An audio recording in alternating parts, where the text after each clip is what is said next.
First Hampshire, I'm your state representative, Lindsay Sabadosa, and I wanted to check in to give you an update about what's been going on this last month at the State House.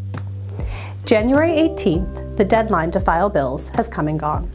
I filed 12 bills and one resolution this session that fall into 4 categories: healthcare, workers' rights, criminal justice, and peace and justice. You can read the full text of each bill at malegislature.gov. Just search for my name in the search tab.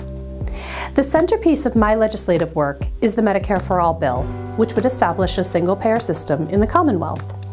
Additionally, I have filed a bill to ensure affordable access to healthcare for patients with chronic conditions but high deductible plans, a bill that would require Mass Health to cover doula services as a way to fight against soaring maternal mortality rates, and a bill to establish a drug cost review commission to help reduce astronomical pharmaceutical prices.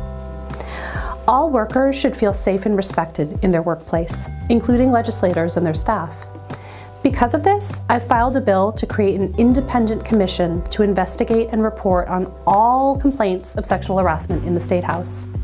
In the field of criminal justice reform, I've taken the Supreme Judicial Court of Massachusetts ruling that judges must consider a defendant's ability to pay when setting bail, and I've filed legislation that would require this data to be reported.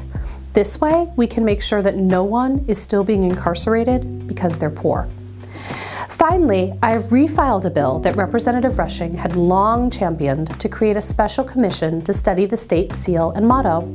Our current seal has deeply racist roots, so this bill, with the help of Native persons, would create a new seal that honors our Native tribes and underscores Massachusetts' commitment to racial justice. This is just a sampling of my legislation, and additionally, I have co-sponsored many other bills. So many of you have reached out to ask me to support certain causes, ranging from creating a carbon tax, to supporting affordable housing, to fully funding our public schools, to helping stamp out food insecurity. This is just a sampling of my legislation, and additionally, I have co-sponsored many other bills. So many of you have reached out to ask me to support certain causes, ranging from creating a carbon tax, to supporting affordable housing, to fully funding our public schools, to helping stamp out food insecurity. I have been very thoughtful about my choices, and so have only co-sponsored around 200 bills. While that may seem like a lot, these bills were selected out of more than 5,000. I want to be able to fight for every bill I sign my name to, and I want to bring your stories into the State House.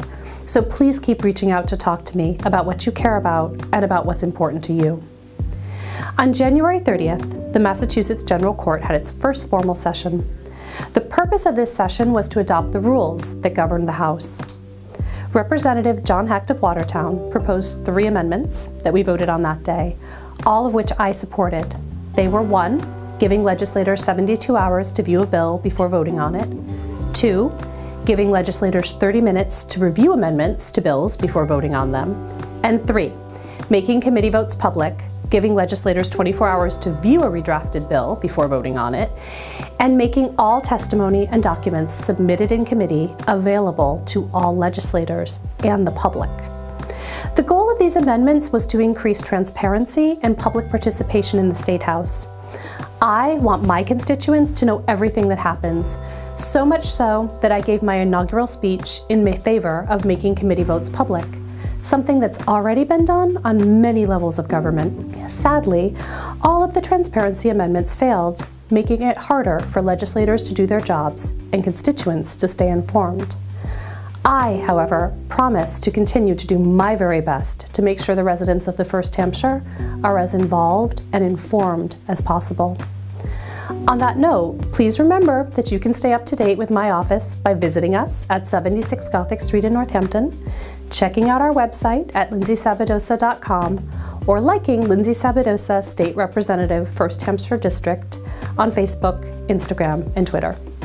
We have regular office hours posted where you can either talk to me or my legislative aide, Laura Britton.